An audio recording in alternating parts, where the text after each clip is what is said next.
Good day sa inyo mga Repa Pips. Ngayon ipapakita ko sa inyo o ituturo ko sa inyo kung paano tayo gumawa ng real o realistic flame. Siyempre make sure nyo na bago kayo mag-start mag-airbrush o bago tayo mag-start na magpinta dito, kailangan lang siyempre naka-ready na lahat yung mga gagamitin nating paint. Pero bago yan, ipapakita ko kung paano ko sinetap yung aking airbrush dito sa compressor mga Repa Pips. Kumbaga ito yung aking airbrush. Ayan o. So ganyan ko siya lagi nilalagay, nakataob siya mga Repa para hindi magbara. So ito yung pinakadulo ng aking hose dito sa may airbrush na naka-attach mga Repa Pips. Kumbaga ito isisasaksak ko lang ito dun sa may compressor natin na may hose din. Kumbaga ito yung pinaka-male ng ating quick release. Tapos dun yung pinaka-female na kapartner niya is nandito naman sa may compressor o sa may dulo mga Repa. So bali ito yung pinaka dulo ng hose natin sa may compressor mga Repa Pips. So bali ganyan ko lang yung sinetup sa mga nagtatanong. Alam niyo na kung paano ko sinesetup yung aking compressor sa aking airbrush. Bali pagdating naman sa gagamitin nating kulay is meron tayo ditong kulay puti o white mga Repa Pips. Urethane paint to. Meron tayo ditong toner o candy red mga Repa Pips. So need natin ng mga candy sa ating realistic frame. At hindi lang yan mga Repa Pips, kailangan meron din tayong yellow toner o yung gold toner is pwede yun mga Repa Pips. Alin man dyan sa dalawa is pwede yan mga Repa. Bali inumpisahan ko na nga mag-airbrush dito ng flame mga Repa Pips. So gagawa o lilika muna tayo ng parang usok lang mga Repa gamit yung kulay puti na pintura. So, kumbaga, ispaganayan nyo lang yung inyong imagination dito at nag-create lang tayo o gumagawa lang tayo muna dito ng parang usok at mamaya is kukulayan natin.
Bali, pagkatapos nga nating magawa yung pattern na at ginawa nating usok mga Repa Pips, babanlawan natin muna yung ating airbrush. So, tandaan na, lagi nating babanlawan yung ating airbrush bago tayo mag-shift sa ibang kulay.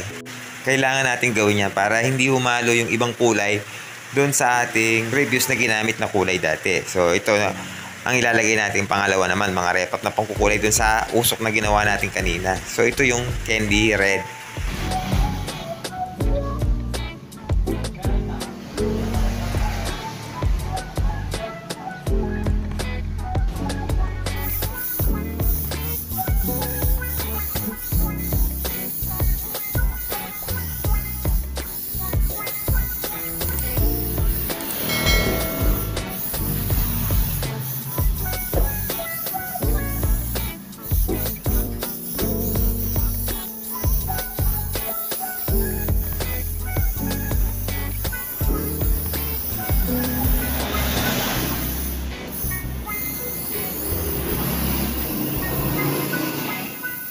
So bali ang ginawa natin dito is pinaka-solid natin yung candy red mga Repa Pips. So need natin na pakakulay natin yung kanyang usok na wala nang matitirang kulay puti mga Repa.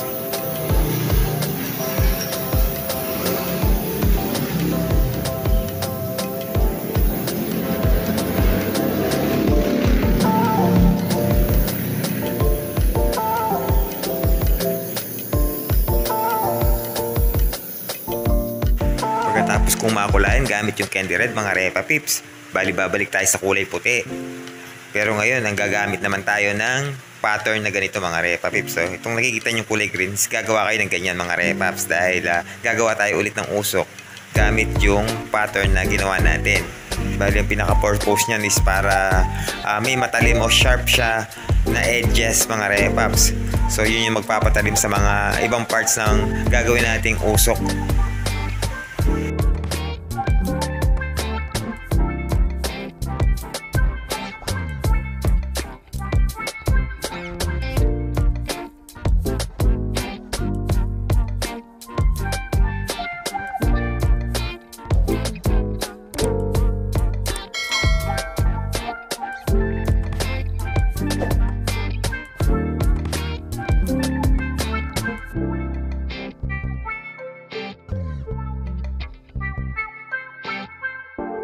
Bali pagkatapos nung ginawa nating usok mga Repa Pips, kung kanina is candy red yung ginamit natin, ngayon is candy gold naman, o kung wala kayong candy gold is pwede yung candy yellow. So alin man dun sa dalawa is pwede yan mga Repa Pips. Bali kukulayan natin yan ng buong bowl. Wala tayong ititirang puti gaya ng ginawa natin kanina sa candy red mga Repa.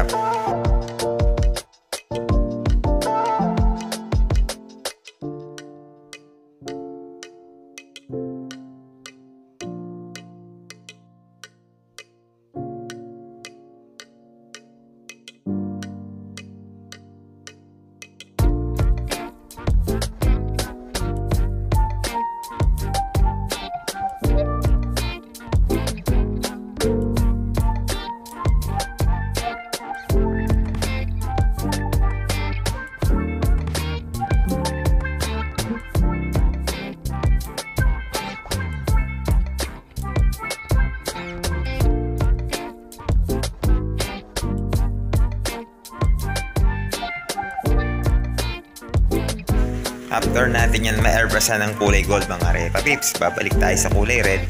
Pagkatapos is minimal na lang yung lalagyan natin. So yung mga pinakadulo na lang yung mga lalagyan natin ng candy red mga Repa Pips.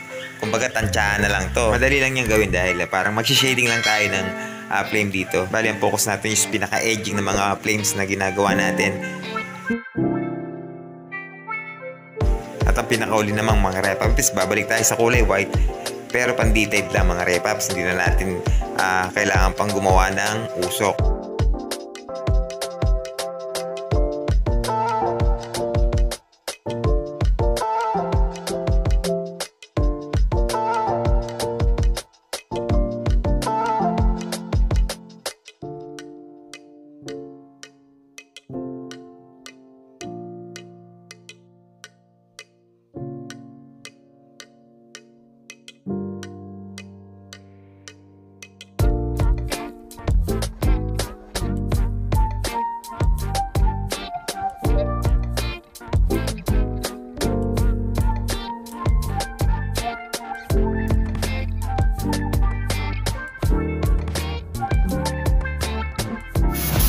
Siyempre, yung pinakapanguli is kailangan nating isara yan gamit yung top coat clear mga Repa Pips. Kumbaga ito yung pinaka-laminate para kumintab yung ating project na ginawa.